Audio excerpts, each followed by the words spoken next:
I am Apanaki Temitayo M. I am a Bai artist that is also a mother, is also Afro-Caribbean. I am very much ingrained in my connection to the diaspora, which I bring into my art. My art is a combination of, I would say, mixed media and textile art. And I deal with different topics around femininity, body image, blackness in all its magnificence, and just anything that actually comes to mind, anything that I think is relevant, anything that kind of speaks to me that I feel that I need to render. I have been doing this for over 10 years, and I actually did not start off as a visual artist. I started off as a spoken word artist and did poetry for a number of years. So this is a bit about my journey as an artist, not only as a visual artist, but also as an artist that uses her art for therapy, because my art is definitely connected with my mental wellness. So for me, the reason why I use African fabrics is because it's so vibrant and it has so much history, but it also brings me a lot of joy in using it in my work.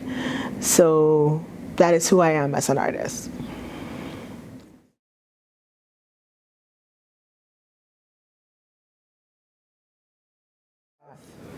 Some of the work that I'm exceptionally proud of is one of them that actually happened this year. I had the opportunity through the NIA Center to be part of Kumba that happened during Black History Month and went on into, I believe, April. And I got to actually have my artwork on the side of the Harborfront building, at least 2 stories high so everybody could see it. And it was a super proud bucket list moment for me as a textile artist, as an artist overall. It was just a joy to see, honestly. Also, because of that, I was able to get the opportunity to actually do some work with the World Health Organization and the UN. One as being a panelist as part of a panel discussion on art in the use of mental wellness in regards to like institutions like hospitals and that kind of thing, and was able to kind of shine a light on Workman Arts, the organization that I'm a member of, that actually brings art-based programming as well as art facilitation opportunities for people who have challenges with mental health and drug addiction.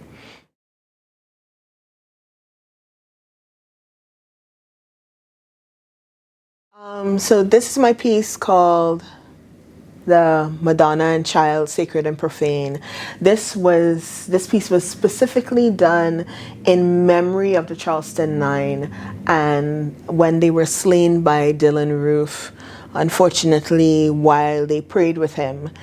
There's so many different symbols in this piece that I just wanted to kind of speak to. One of them, let's start with the sky and the sea. So within the Orisha religion, which is a Yoruban religion from West Africa, Oya, who is the goddess of death, she is also the goddess of the great change. She is the whirlwind, the tornado. So I wanted to kind of symbolize her in her colors purple and gold here in the sky, and also Emoja, who is the great water or the nurturer, the mother of all. She is encompassed in the sea. The swirling of the silver and the blue waves, those are her colors and symbolizations. Within the creche of the Madonna and the Child, you can see there are 9 cowrie shells. Oya's number is actually 9. So when those 9 people died in the killing at the AMC church, that was a symbol of change, irreconcilable change that would have to happen because of their deaths. So that is my symbolization of their lives. Within this piece, there is yellow, which is Oshun. She's the goddess of love. She is the bringer of love in this world. And I wanted to remember them and the love that they were given while they were on this earth, and also in their death as well from their loved ones. So, the red on the sleeve symbolizes Shango, who is the divine male energy. It is also a direct balance to Oshun, and he is the defender. And it is my hope that he continues to defend the lives that were taken into this life and beyond, and also to help the families in having some supports during the time that they're mourning their loved ones. And the bottom here is kind of like a culmination of both Oya and Emoja. There are some purples in here, but there are a lot of blues as well as some of Oshun's yellows. So I wanted to kind of create a mixture of all their energies in just kind of reinforcing the love and the divine within what happened, how it impacted the society of North Charleston, and also how it impacted the lives of their families. Of course, the white, which is far from white, honestly, because it got dipped in coffee, the coffee from the background that I used for the skin for both the Madonna as well as baby Jesus. It's just a symbol of purity, of just purity of spirit, because I know that a lot of people had to deal with a lot of tough things during the aftermath of the death of their loved ones, and just even the community on a whole. What I was hopeful for was that this piece would be a conversation piece about race relations in North Charleston. Historically, that North Charleston was a hub for slaves to come from the Caribbean and from other parts of the Americas in order to be then transported to the different states in the South. So just kind of having this conversation in itself would have such an impact on the North Charleston society on a whole, and South Carolina on a whole. These little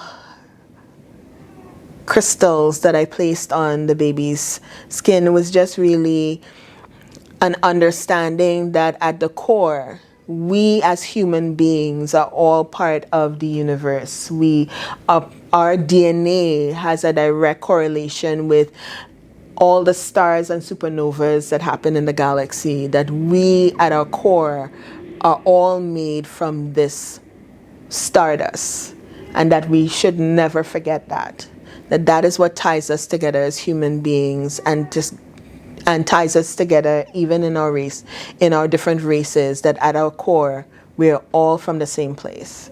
So this is my piece. Madonna and Child, the Sacred and Profane.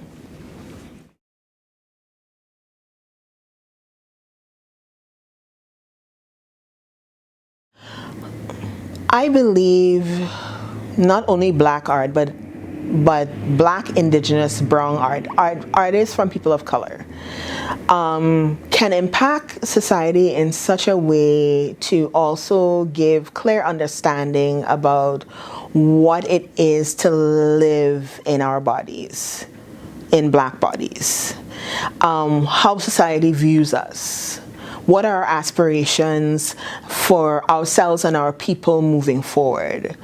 What would freedom look like for us if we were truly free? I believe art does all of those things.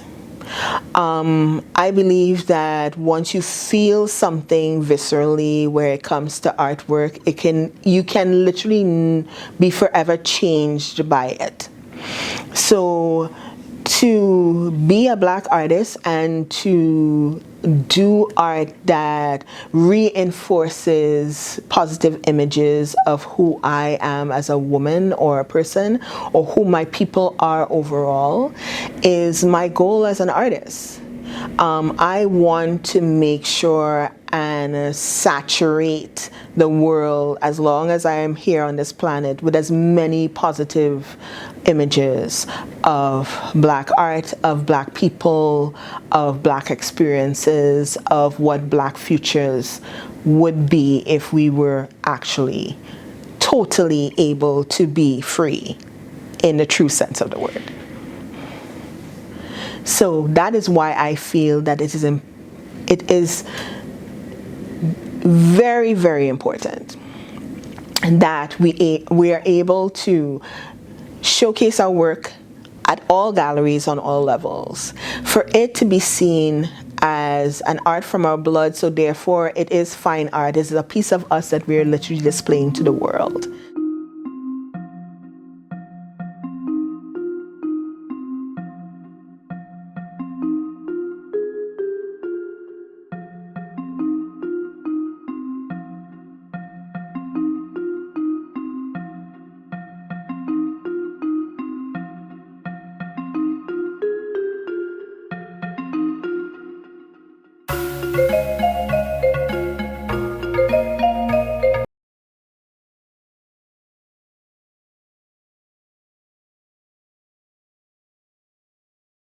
My experience in approaching galleries has been limited.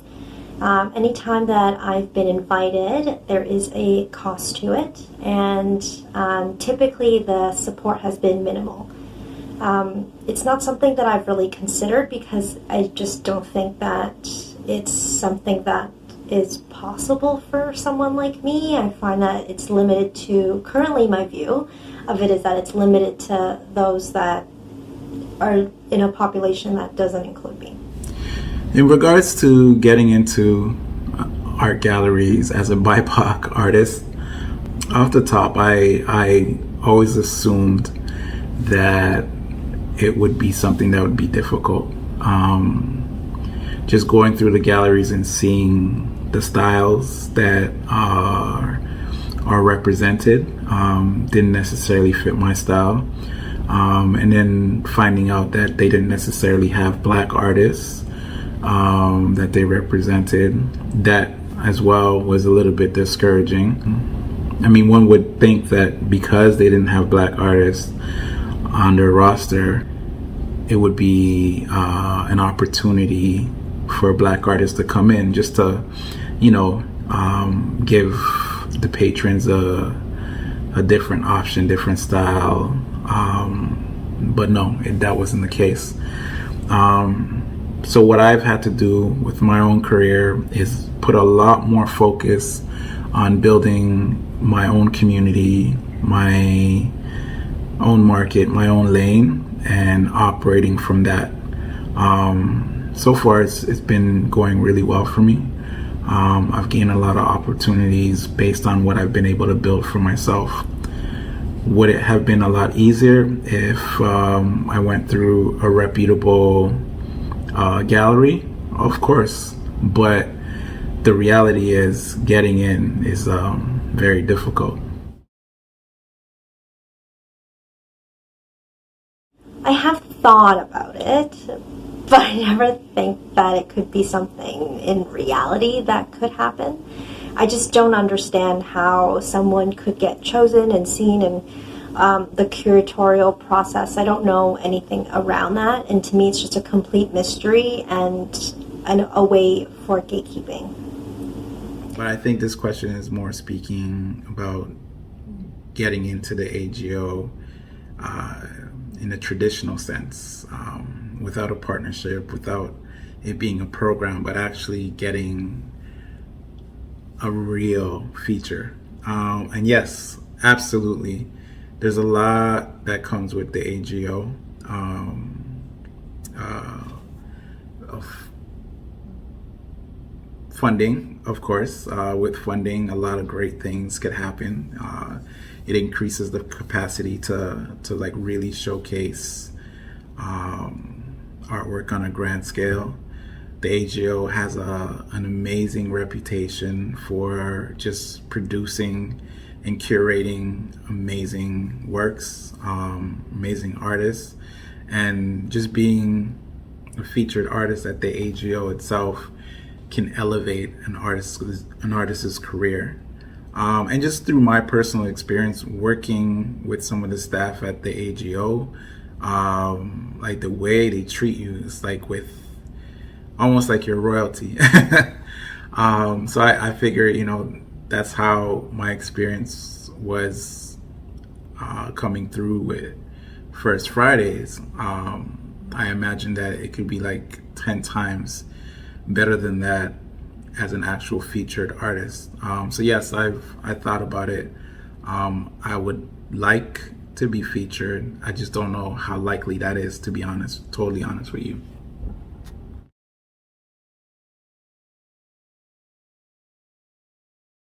Other than having more artists are being represented and ones that are to have different shades and different shapes and have different living experiences, I think in the arts and culture sector, it could be more of a top-down representation. So in organizations, boards, and committees, I want to see more BIPOC people represented in power seats. And I also think that it looks like inviting others into the room other than the ones that are being in the spotlight. To me, it would be a step away from the notion that we are a quota that needs to be filled.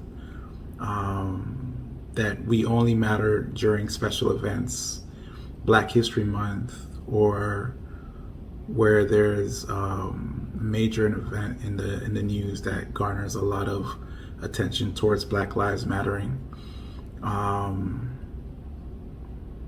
holidays and stuff like that. Like literally an integration into the mainstream.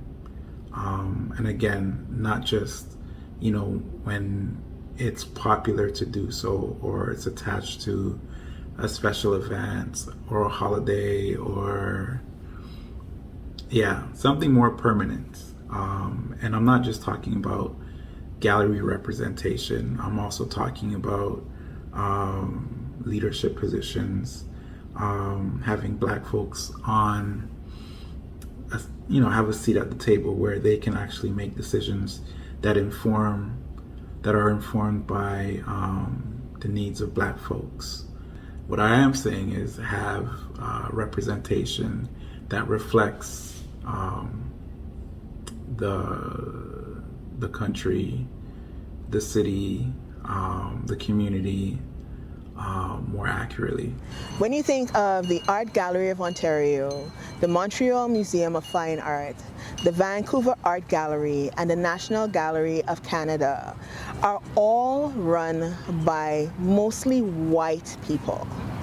What does that say about diversity in Ontario? What does that say about really making sure that there's a seat at the table for BIPOC artists? We already have so many obstacles against us, and then to also have the managers of these galleries that are at the upper echelons of what an artist should aspire to, it really says a lot about Canada and exactly how they appreciate diversity, because it should be at all levels. And for artists, especially for BIPOC artists, this is something that we really need to see changed on all those galleries, because those galleries are the first stepping stone to sometimes maybe international recognition of Canadian artists. So when you are not even represented in the management of these galleries, then how are you actually going to be able to use these platforms?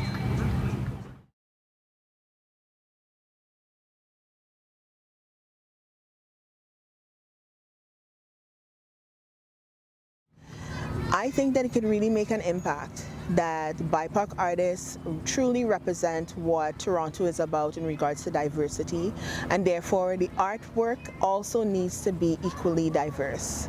So the AGO and other art galleries, all from the grassroots level all the way up to, the top, need to have a percentage of BIPOC artists represented, and on all levels, not only BIPOC artists, but artists of different races, genders, LGBTQ, two-spirited artists, all need a place to showcase their talents, and it should really start at the AGO and work its way down.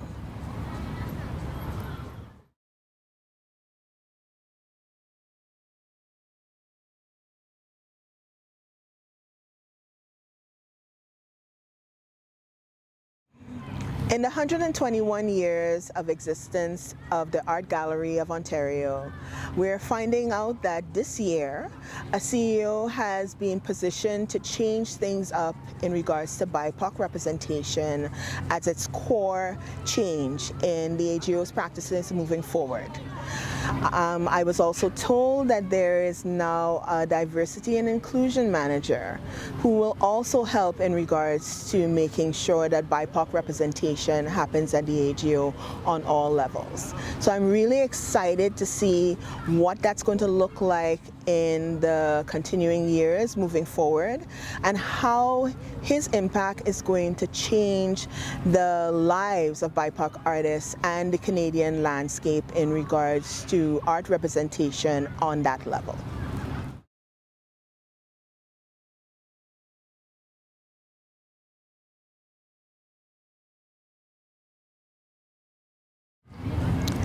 I think the AGO, because of how it's positioned in Toronto as the Art Gallery of Ontario, kind of is the litmus test for exactly what art can be seen as fine art.